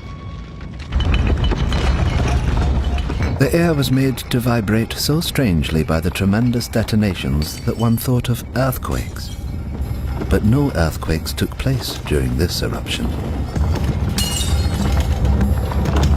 It started. Verbeek thought the tsunamis were caused by parts of the island falling into the sea. And for over a century, that's been the accepted wisdom. But not everyone agrees. One of the great mysteries of the Krakatau eruption was what was the process by which the great tsunamis were generated. Volcanologists Steve Carey and Haraldur Sigurdsson had a very different explanation for what happened, but they needed proof. So they went to Anak Krakatoa to find it. Surprisingly, in the 100 years since the eruption, no one had bothered to look at what ended up in the ocean. And so this is where our work came in, is we wanted to find out what was the nature of the material on the seafloor. Neither of them were great divers, so they needed a location where they could easily collect samples. There's a ring on the seafloor, perfectly around the volcano, where there's a shallower region. These areas were accessible by scuba diving. So we thought this would be a great area to target to try to sample the material from the eruption. This required great stamina, as they were often making 2 or 3 dives a day in difficult conditions. We've done over 57 dives in the area both to the north of Krakatau and to the west of Krakatau, where we've sampled the underwater deposits using a submarine coring device. We drove in pipes into the seafloor at about 65 locations. This was extremely hard work. Taking a core involves pounding this into the seafloor, and it's very difficult to move through water. It offers a lot of resistance. On some dives, the currents where we were working were so strong, we had to actually tie lead weights onto our feet to keep us from being swept away by the bottom currents. After 2 months of backbreaking effort, they collected enough samples. These were then shipped back to the States for analysis.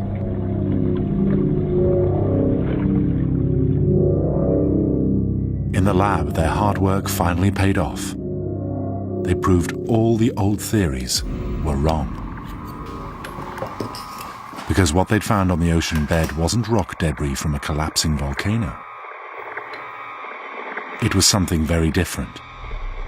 They'd found a thick layer of what geologists call pyroclastic flow.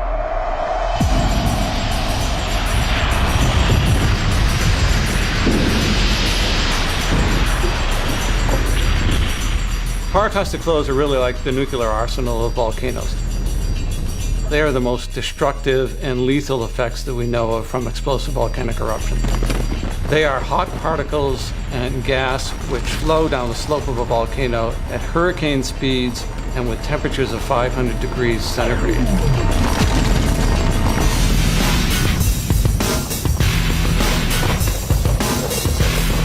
Pyroclastic flows are created when an eruption column suddenly collapses. The superheated ash, pumice and gas falls back to Earth as a lethal avalanche of burning debris.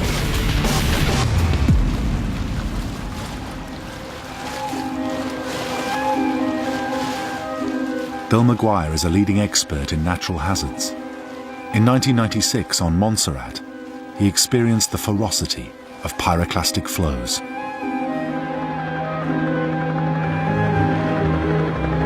It was an opportunity to see these phenomena at close hand, which nobody had ever had before. To be able to fly in a helicopter in front of one of these pyroclastic flows coming down towards us. The heat, even at a few hundred metres on your legs, was just extraordinary. You had to check if they were burning or not. And you did think, well, I hope the engines don't fail at this point, I must admit.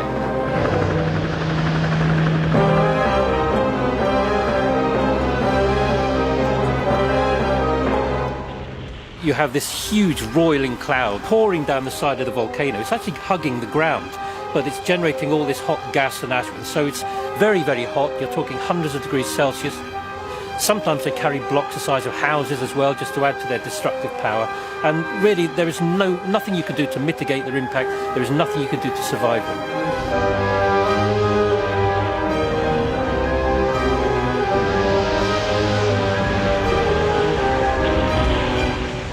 Although people are incinerated if they're caught in a pyroclastic flow, it's not the burning that actually kills them. It's the very, very hot gas that they inhale. So the first inhalation will virtually destroy your respiratory system, and the second one will just finish the job. So people really drown in their own, in the liquid and the fluid generated in their wrecked lungs. Even those caught on the edge of a flow will be severely burnt. But most die.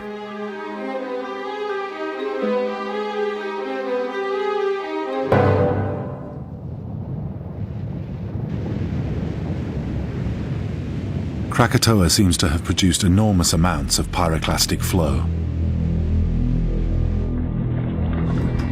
Even Harolder and Steve were astonished by the amounts.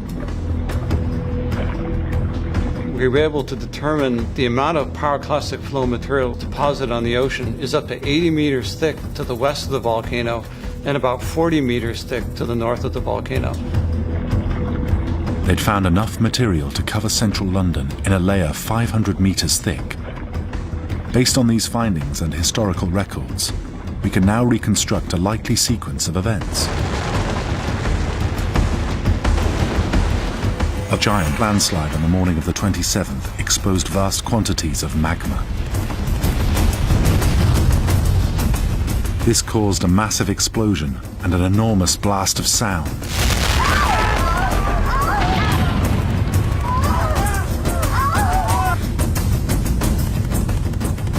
The eruption column then collapsed. This created pyroclastic flows that hurtled down the sides of the volcano and crashed into the sea.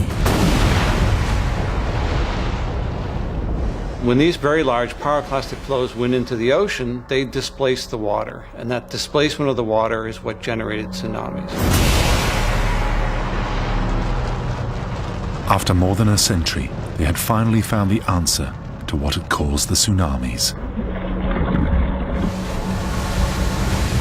It wasn't collapsing rock, but pyroclastic flow.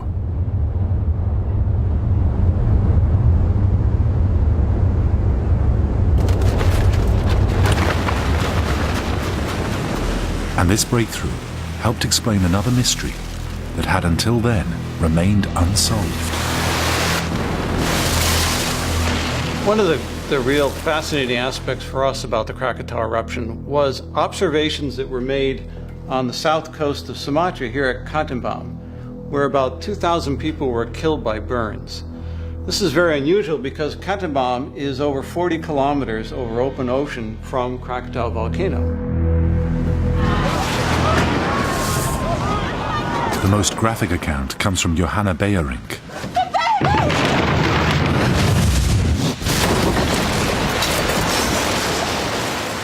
The last thing I saw was the ash being pushed up through the cracks in the floorboards like a fountain. Then it seemed as if the air was being sucked away, and I could not breathe. Mrs. Barrick described hot ash which actually came up through the floorboards, forcibly came up and burned the people who were in the hut. This was not material that was falling out of the atmosphere. The only way that this could occur if it was some kind of laterally moving flow, traveling at high speeds in order for it to actually physically push hot ash up into the cabin. This could only be a pyroclastic flow. But how could hot ash and rock cross 30 miles of ocean and then 2 miles of land? We know a lot about pyroclastic flows and the fact that on land they can travel great distances away from the volcano. Problem is we really didn't understand how pyroclastic flows behave once they interact with water. They would go underwater, if they would go over the surface of the water, if they would explode by some kind of complex interaction. So the behavior was very poorly understood. Although Haroldo and Steve had proved that Krakatoa had produced pyroclastic flows, no one had studied how it could surge across water.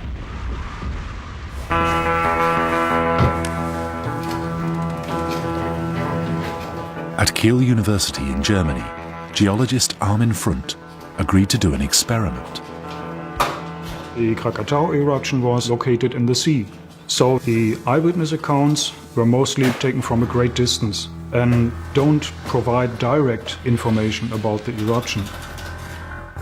So the experiments are a good way to visualize and then investigate these processes. Armin is about to recreate what happened in 1883. First, a hopper filled with superheated ash is raised above a chute. At the bottom is a tank of water. When the ash is released, it will surge down just as the pyroclastic flow did at Krakatoa. But what will happen when hot ash meets the water?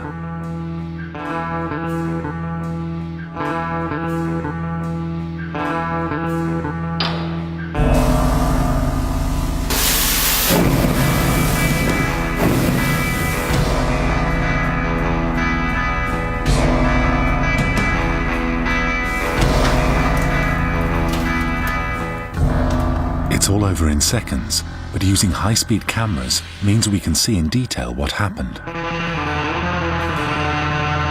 The hot ash divides. The heavy part sinks, creating a wave. This is the tsunami. But the lighter ash blasts across the water. It does this by riding on a bed of steam.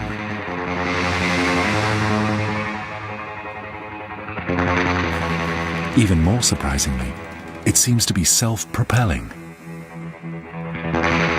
An exciting result from our experiments was that when hot volcanic ash hits the water is turned to steam and a steam eruption is produced. That speeds up the pyroclastic flow so that it can reach greater distance from the volcano. The steam produced by the hot ash not only keeps it above the water, but actually propels it forward.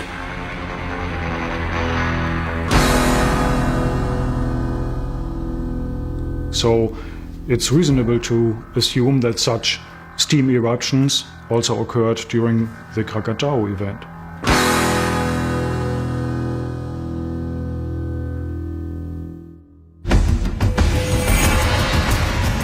When pyroclastic flows surged down the volcano, part went underwater, creating tsunamis. The rest flowed across the ocean. Thrust forwards by steam eruptions, they crossed the Sunda Straits at speeds of up to 150 miles an hour, and then hit the land.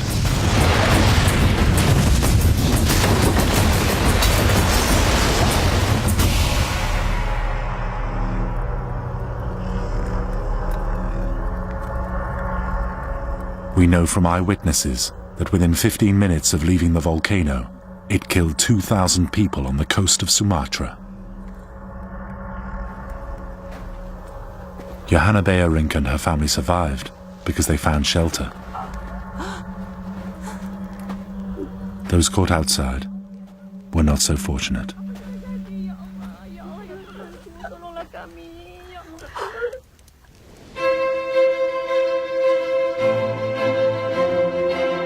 The eruption was over within a day, but its effects were far-reaching. Within hours, news was being telegraphed across the world, making Krakatoa the first natural disaster of the modern age.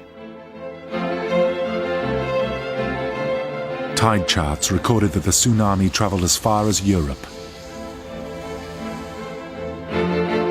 Fine ash from the volcano thrown high into the atmosphere created extraordinary sunsets around the globe, and by blocking sunlight, caused world temperatures to drop well into the 20th century.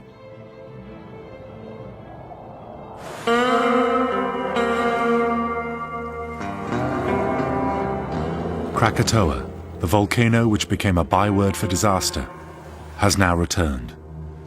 The fear is that one day Anak Krakatoa will violently erupt like its parent, generating pyroclastic flows. And that's why Nick Pedford is here.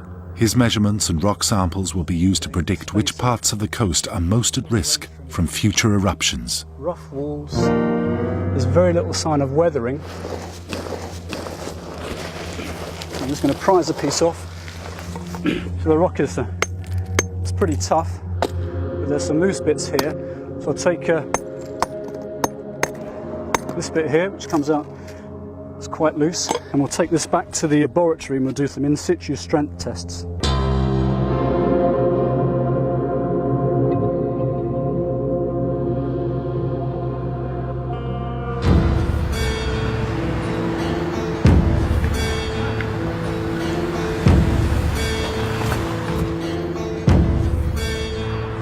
Back in London, Nick returns to the lab with his samples and measurements. This is crucial data for colleagues recreating Anak Krakatoa in the computer. By cutting and crushing the rocks, the strength of the volcano can be estimated.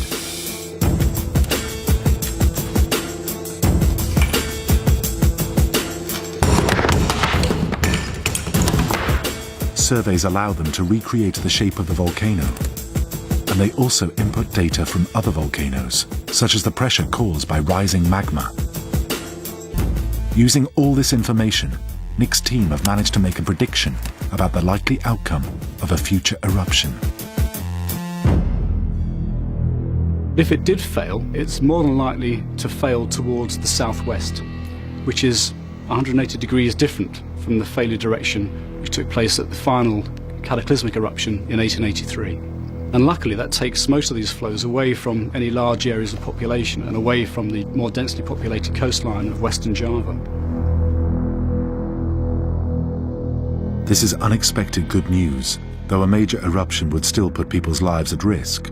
But it may be possible to evacuate coastal areas if they have enough warning.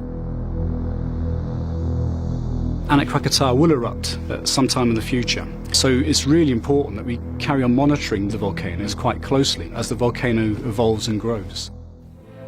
Understanding the events of 1883 allows geologists to prepare for future eruptions. Yet, in Indonesia, Krakatoa has largely been forgotten. Well, I found it extraordinary on a recent visit out there to find that many of the people living in Western Java and Southern Sumatra had barely heard of Krakatoa. People have just forgotten already that there was this catastrophic event which must have killed many of their ancestors. And even those who know the Krakatoa story seem unconcerned.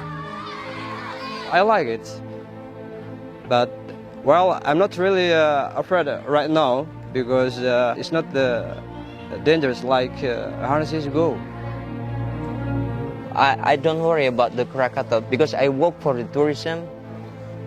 I get money because I made night trip and sunset cruise, and we stay overnight at the Krakatau. It's very fantastic when the Krakatau is active.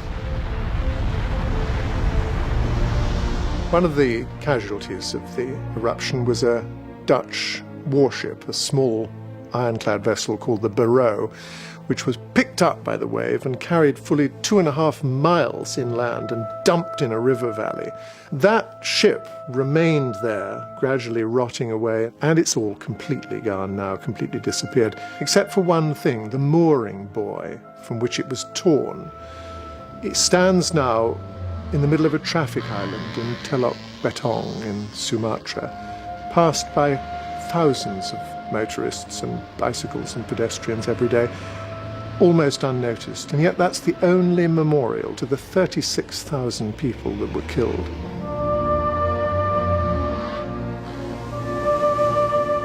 Krakatoa was a global event that shook the world, killed tens of thousands, and made the name synonymous with disaster. But it's not just of historical interest. Today, when 500 million people around the world live in the shadow of a volcano, understanding how they erupt is more important than ever. And that's what understanding Krakatoa allows us to do.